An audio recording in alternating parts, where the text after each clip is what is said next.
kembali dengan kisah seram. Langsung saja subrek, dan ini dia kisahnya. Janda tua ini tak pernah takut.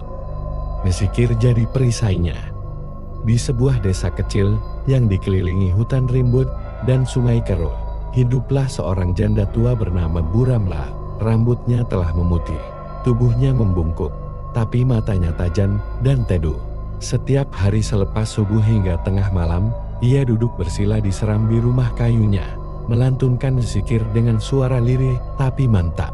Para warga memanggilnya Mbah Zikir. Tak banyak yang berani mendekat rumahnya, bukan karena takut, tapi karena aura mistis yang terpancar dari tempat tinggalnya. Setiap malam, cahaya kekuningan aneh keluar dari sela-sela rumahnya. Orang-orang bilang itu bukan cahaya lampu. Ada yang bilang cahaya itu berasal dari zikir yang ia baca. Ada pula yang curiga bahwa Buramlah menyimpan sesuatu yang tak kasat mata. Meski hidup sederhana dan sendirian, tak ada yang pernah melihat Buramlah kekurangan makanan. Ia sering terlihat memberi makan burung gagak, kucing liar, bahkan ular sawah yang sesekali datang ke teras rumahnya.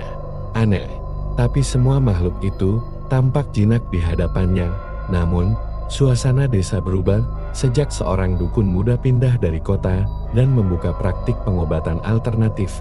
Ia memandang Buramlah sebagai ancaman, bukan karena kekuatan Buramlah, tapi karena ketenangan batinnya yang tak bisa diganggu oleh ilmu hitam manapun. Disitulah dendam tersembunyi mulai tumbuh. Malam itu, angin bertiup sangat kencang.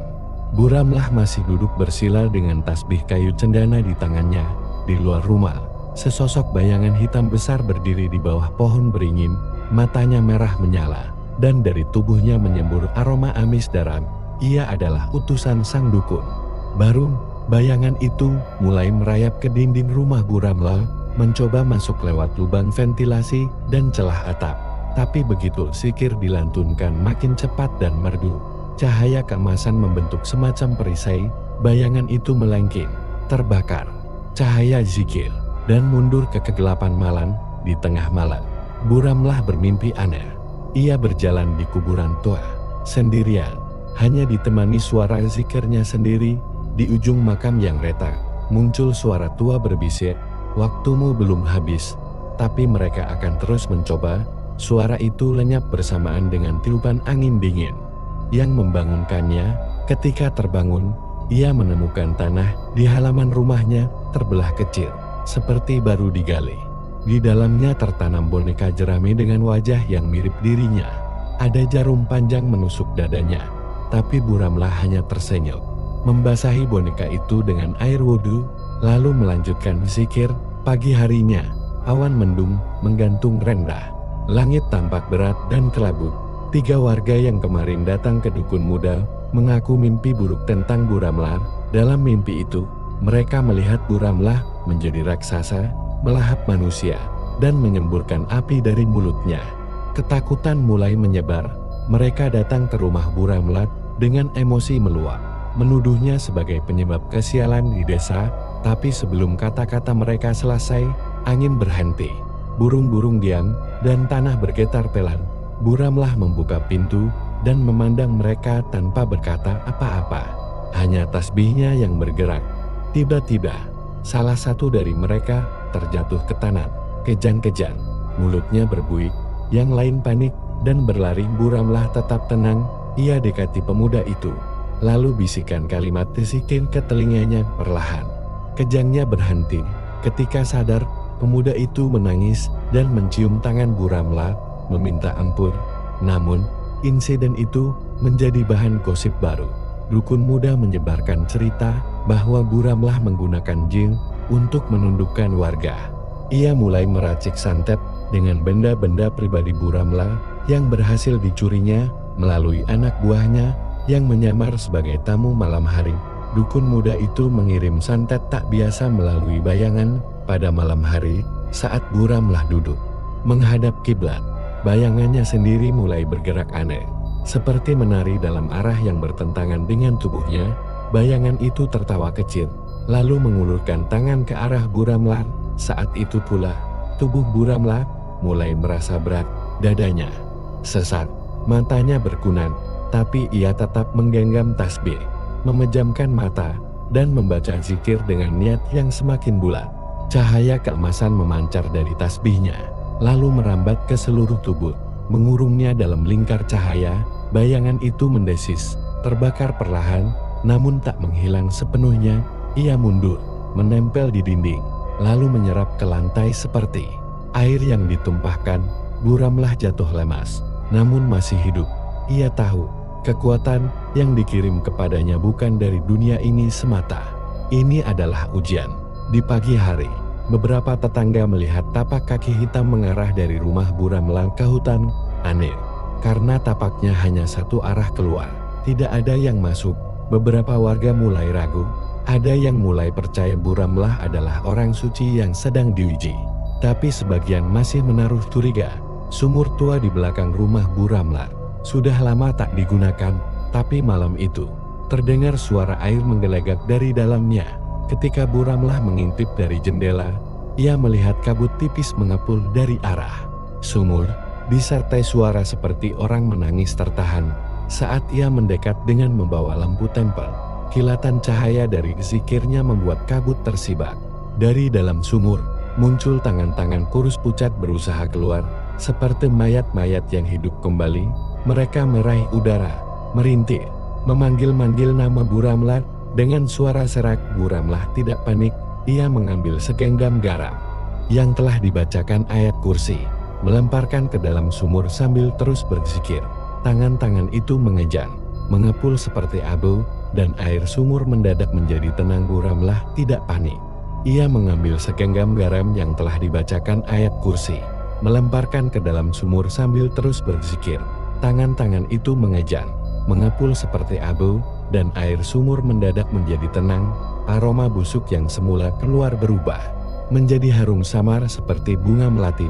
Pagi harinya, beberapa warga mencium aroma melati dari arah rumah Buramlah.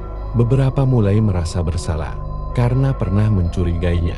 Namun dukun muda makin geram. Ia menuduh Buramlah sudah memanggil Hodam dari sumur itu untuk menyaingi kekuatannya. Malamnya, sang dukun mengubur sesajen di pekarangan Buramlah, lengkap dengan boneka kain hitam dan rambut asli milik Buramlah yang berhasil ia curi. Ia percaya ritual ini akan melemahkan pertahanan spiritual sang janda. Tapi yang terjadi justru sebaliknya. Rumah Buramlah dipenuhi cahaya putih yang menyilaukan. Saat fajar, sesajen itu terbakar sendiri tanpa disentuh, dan di langit, seekor burung hantu putih beterbangan mengelilingi rumahnya sebanyak 7 kali, pertanda bahwa zikir Buramlah telah menembus langit ke-7. Bintang hari berikutnya, seorang anak kecil bernama Seno berteriak-teriak histeris di tengah pasar. Tubuhnya mengejang dan suaranya berubah berat seperti suara laki-laki tua. Ia menunjuk ke arah barat, tepat ke rumah Buramlah, sambil berteriak, dia akan membakar desa ini. Orang-orang panik. Beberapa mencoba menenangkan anak itu, namun ia tak bisa dihentikan. Wajahnya penuh amarah. Ayahnya membawanya ke dukun muda yang segera melakukan pengusiran. Tapi saat ritual dilakukan, dukun itu malah terpental ke belakang. Tubuhnya kejang-kejang, seperti menerima serangan balik. Ramlah datang ke pasar, dipanggil oleh seorang pedagang yang masih percaya padanya. Ia mendekati anak itu, lalu membisikkan la ilaha illallah ke telinganya. Seno menangis keras lalu pingsan. Ketika sadar, ia memeluk Buramlah dan berkata, ada sosok hitam besar di dalam kepala saya, Mak. Tapi dia lari waktu ibu datang desa. Menjadi terbelah dua, mereka yang percaya bahwa Buramlah wali Allah, dan mereka yang yakin bahwa dia penyebab gangguan. Tapi langit dan bumi tahu kebenarannya, bahwa si janda tua hanya ingin hidup damai dalam zikir. Meski gelombang kegelapan tak berhenti mencobanya, Buramlah menemukan sebuah gentong tua di teras rumahnya yang bukan miliknya. Saat dibuka, isinya adalah potongan gigi manusia. Beberapa masih berdarah segar. Bersama potongan gigi itu, ada secarik kertas dengan tulisan Arab gundul yang dibalikan ayat yang disengaja dibaca terbalik. Jelas berasal dari ilmu hitam. Ia tak marah. Ia hanya menguburkan semua gigi itu di bawah akar pohon kelor yang tumbuh di halaman. sambil melantunkan zikir Asmaul Husna. Setelah itu, ia berwudu dan sholat tahajud dengan khusyuk hingga subuh menjelang. Rumahnya kembali diterangi cahaya yang membuat hening sisi desa. Tapi malam berikutnya, suara gigi yang beradu mulai terdengar di langit-langit rumah. Seperti ada puluhan gigi yang menggigit-gigit udara, menabrak dinding, mengejek dengan tawa kecil yang mirip suara anak kecil.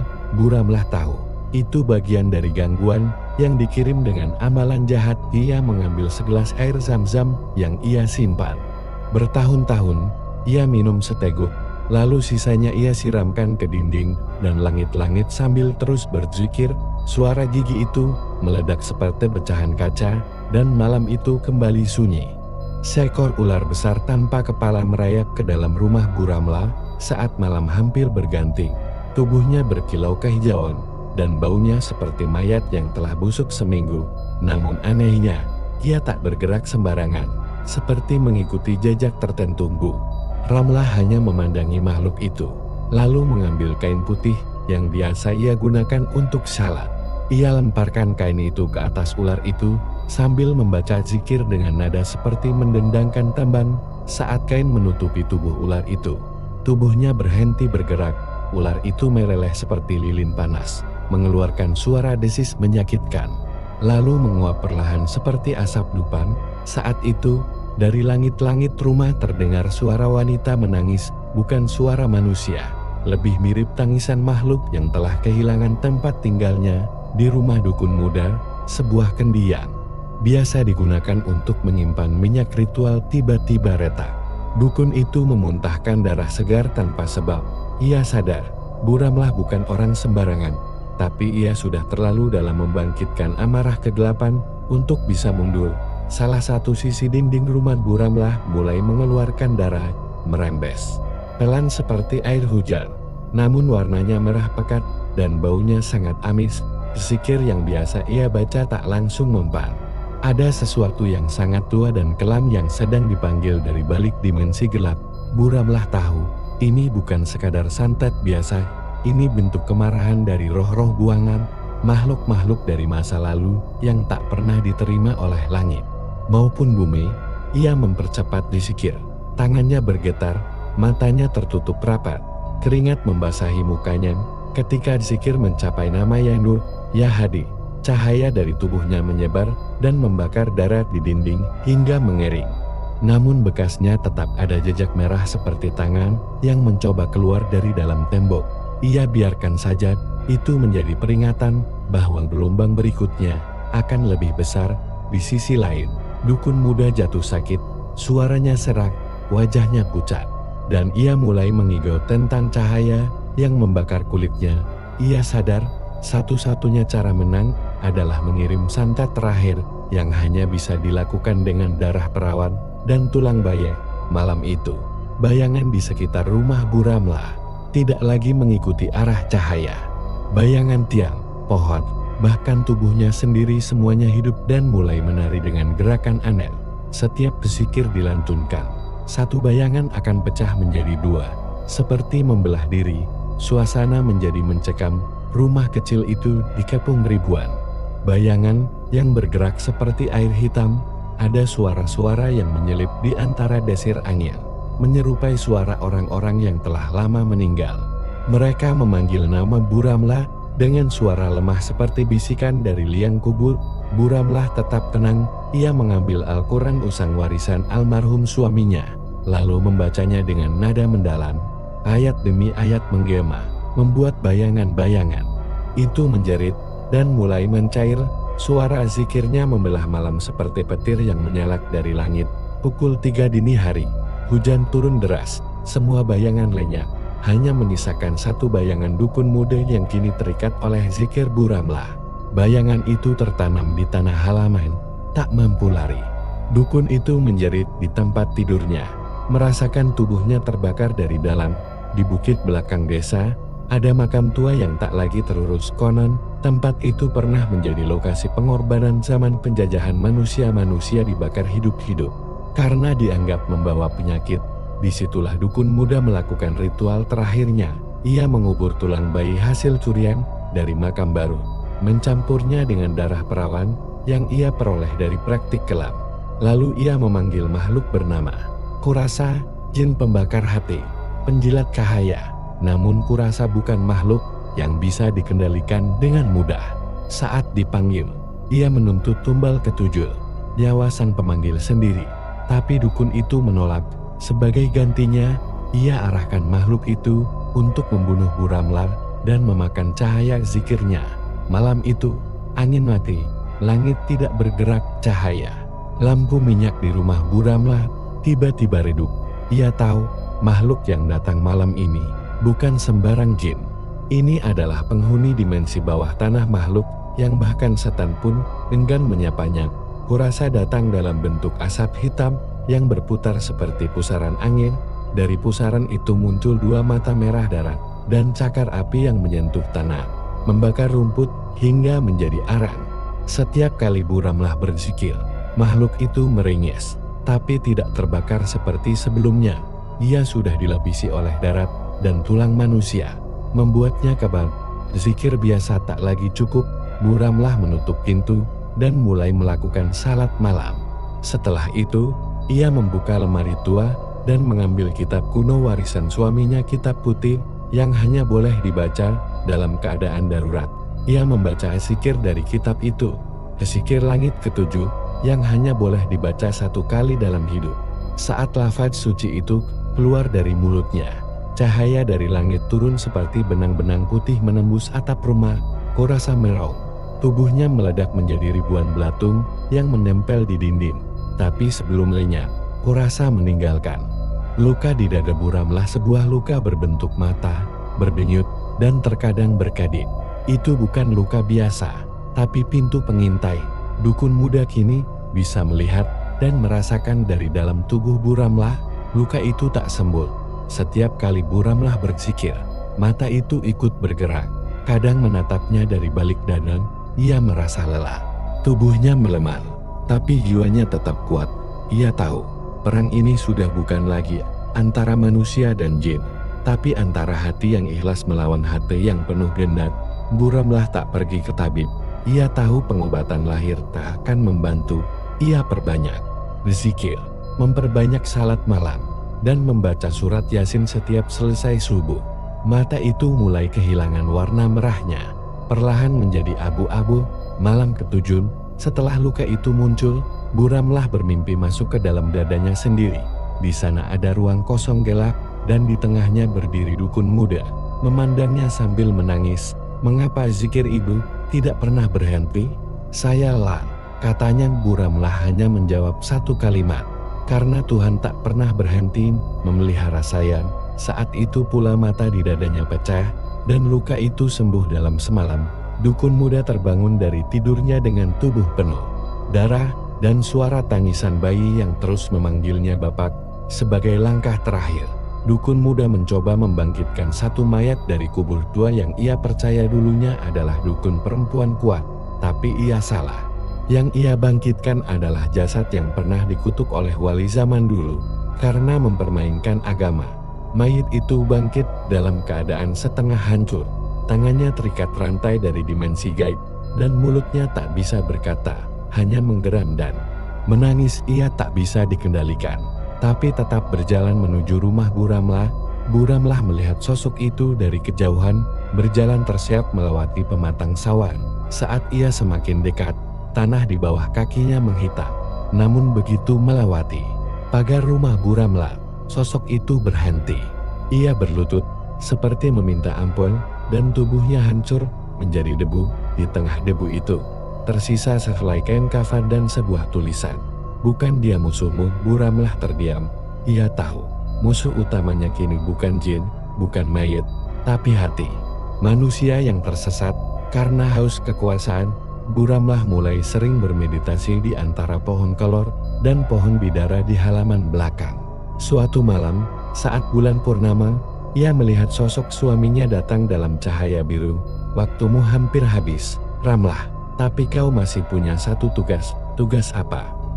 tanyanya. Sosok suaminya tersenyum. "Memaafkan orang yang paling menyakitimu." Hari berikutnya, Buramlah mendatangi rumah dukun muda. Warga geger.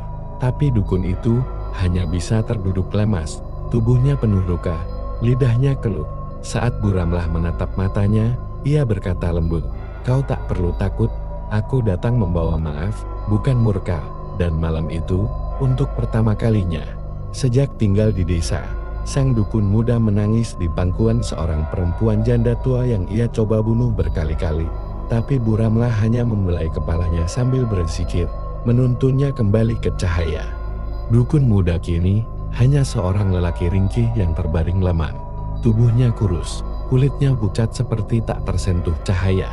Namun dalam kelemahannya, ia meminta sesuatu yang tak disangka. "Bolehkah aku belajar zikir dari ibu?" Bu Ramlah hanya tersenyum. Ia tak menjawab dengan kata-kata, melainkan mengajaknya ke ruangan kecil tempat ia menyimpan Al-Quran, tasbih, dan kitab-kitab tua peninggalan suaminya. Di sana, ia duduk bersila, lalu mulai melantunkan zikir dengan perlahan, mengajaknya ikut. Sejak malam itu, dukun muda tinggal bersama Bu Ramlah. Mereka berzikir bersama setiap malam. Kadang hingga fajar menyingsing, suasana rumah Bu Ramlah berubah, lebih terang, lebih damai. Bahkan tanaman di sekitar rumahnya tumbuh lebih cepat dan subur. Namun, seiring bertumbuhnya cahaya, rasa panas mulai terasa dari balik dinding. Ternyata semua benda peninggalan sihir sang dukun muda yang pernah dikubur di bawah rumah, mulai terbakar dari dalam tanah. Api tak terlihat oleh mata biasa, tapi Bu Ramlah tahu itu bukan api dunia, melainkan api langit yang membakar semua yang tidak ikhlas. Di tempat lain, jauh di pinggiran desa, seorang pemuda yang dulu menjadi murid dukun tua merasa kekuatannya terganggu. Ia merasa aliran energi dari gurunya terputus. Dalam mimpi, ia melihat gurunya terpanggang oleh cahaya dan dirinya menjadi pewaris terakhir kekuatan hitam yang tersisa. Ia mencari tahu siapa yang telah membuat gurunya lumpuh secara spiritual, dan ketika ia mendengar kabar bahwa dukun muda kini tinggal dan berzikir bersama janda tua yang dulu menjadi target santet, amarahnya meledak. Ia bersumpah untuk membalaskan dendam. Malam itu, pemuda itu mulai ritual terlarang yang hanya pernah dilakukan satu kali dalam sejarah, memanggil sosok gaib bernama Al-Mumit, jin pemutus nyawa dan pembawa kekosongan jiwa.